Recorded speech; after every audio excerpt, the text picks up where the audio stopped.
The quickest way to know if the clutch is f***ed or not, and you've got to do this. Another telltale sign, a lot of bikes have the bar clamps bolted on, right? Number one most important aspect of a two-stroke engine is, okay, with 4 strokes, the most important thing you want to look for is, right on team, let's hook straight in. If you're actually serious about purchasing a second-hand bike and you've homed in on one that you want, you absolutely want to know if the thing's been crashed, dressed up. A bent bike is not a bike you want to start with. What happens on a massive impact is the forks will do this, right?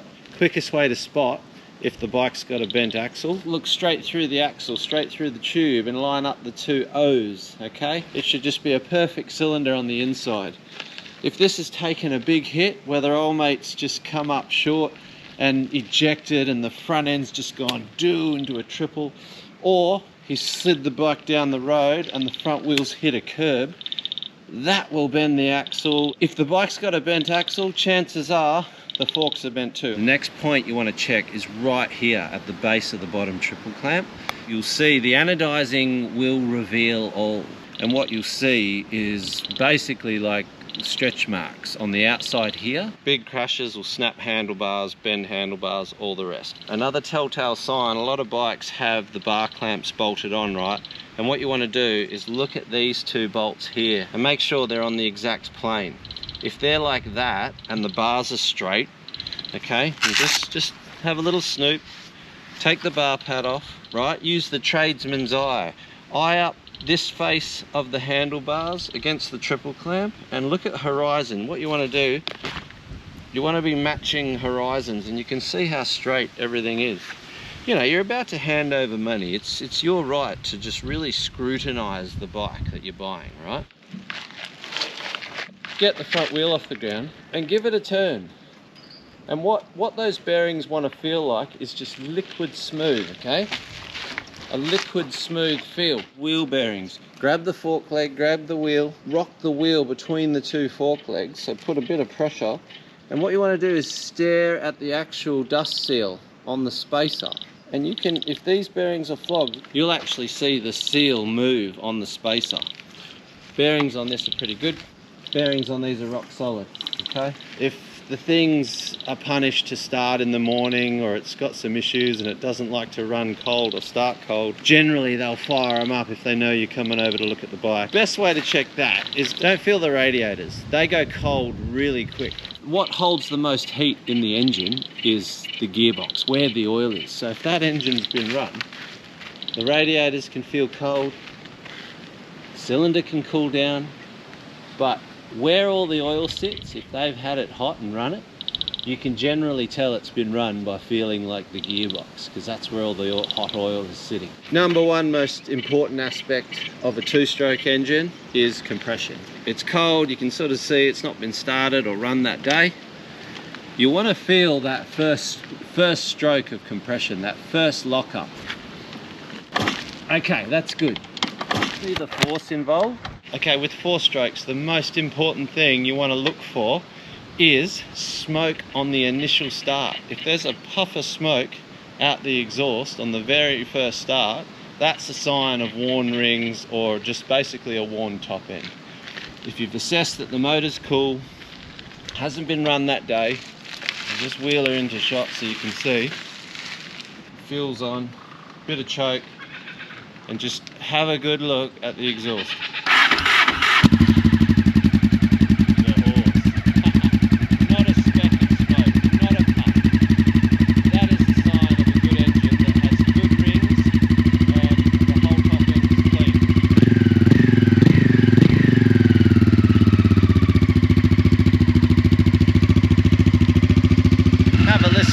Obvious rattles, you know, like engines have characteristics.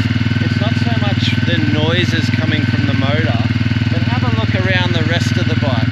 If things are vibrating and shaking at other ends of the bike, especially as it's warming up, that's a sign that harmonic, if the motor's pretty worn, the rest of the bike's going to rattle as it increases RPM, and you'll see that.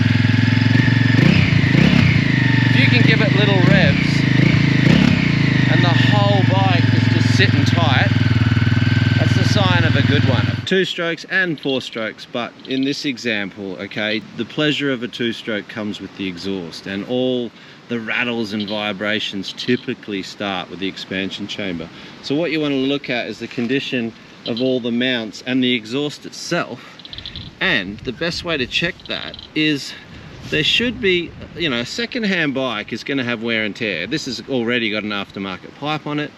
Don't worry about a bit of rust. What you want to look for is cracks and black oil, where, you know, the 2-stroke oil is leaking out. But the main thing you want to look for, if there's any points where it's bent and rubbing on the frame, it has to be a clean path.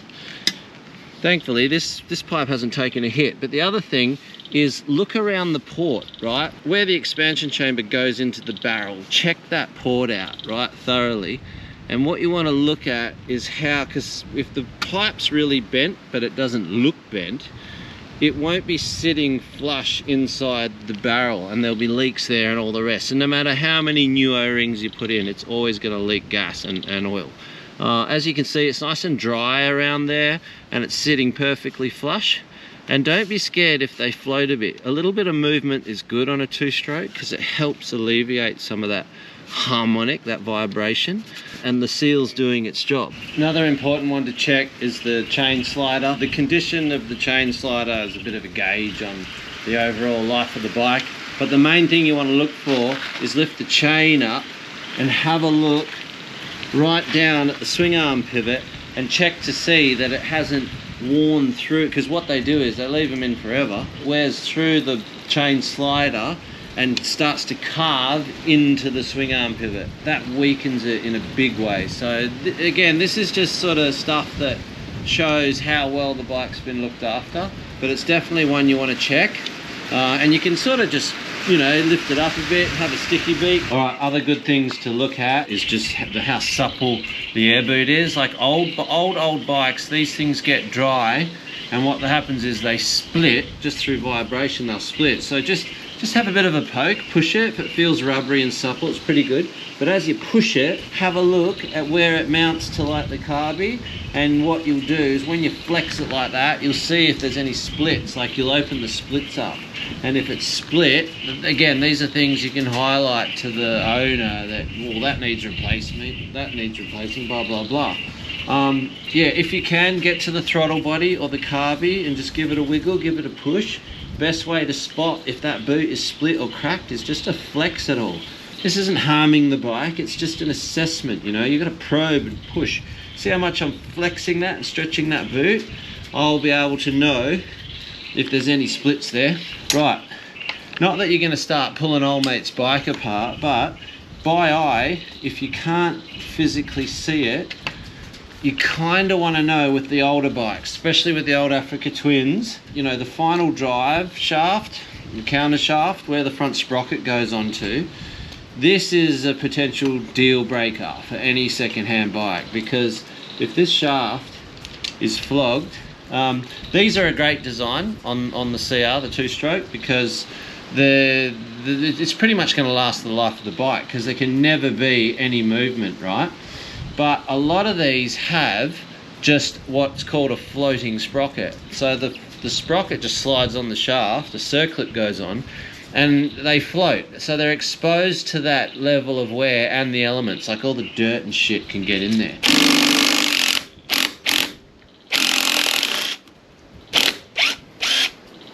Okay, so what I'm talking about is the condition of this shaft. But basically what you want to look for is how much play there is between the teeth of the shaft and the teeth of the sprocket.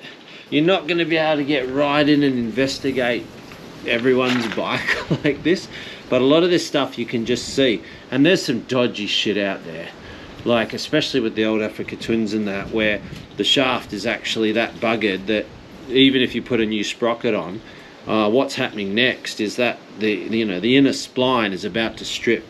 So that's motor out, new counter shaft. It's a big job.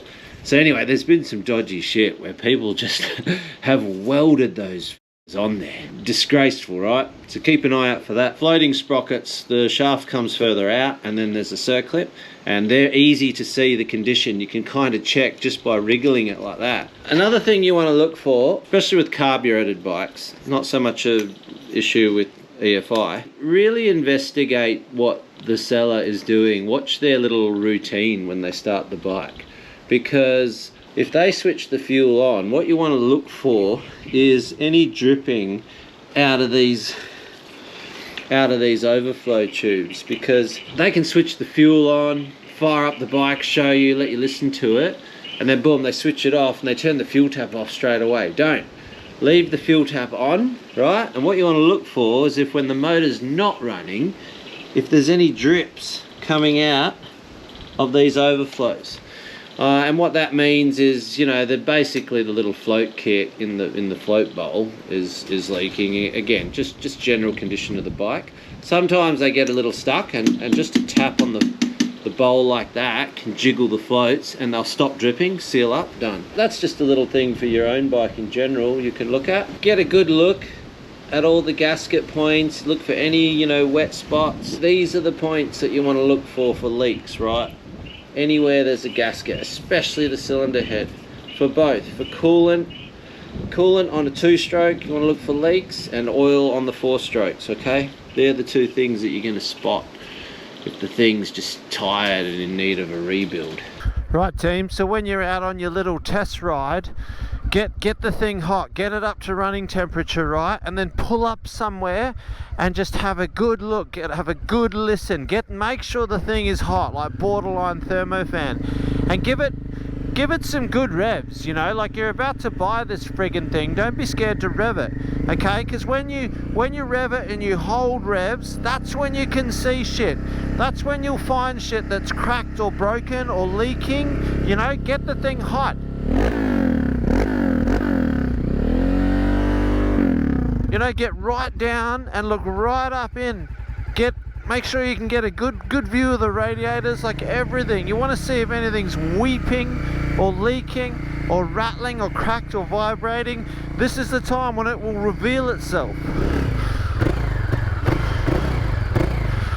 I mean, this is the Warhorse. It's absolutely immaculate. Right, another little trick I want you to see. Right, get on. Just peel back. If it's a cable clutch, peel back and have a look at the range of adjustment, right? This is out a bit, so there's plenty there. This is in, like it's got a good feel. The quickest way to know if the clutch is f***ed or not, and you've got to do this, warm her up, get her hot, click it into gear, first gear. Now put your foot on the rear brake and try and take off with a bit of revs. You want to stall it out. See that? A slow release, choked it out. That clutch is good. If this clutch was f***ed, right, I could let the whole clutch out and the motor would still be going like it was free revving in neutral. Clutch is cooked. Give the bike back, walk away. Anyway, hope that's been a bit of a help, team. Don't forget to subscribe to my channel, all the rest, share the video, got some cool stuff coming. Cheers.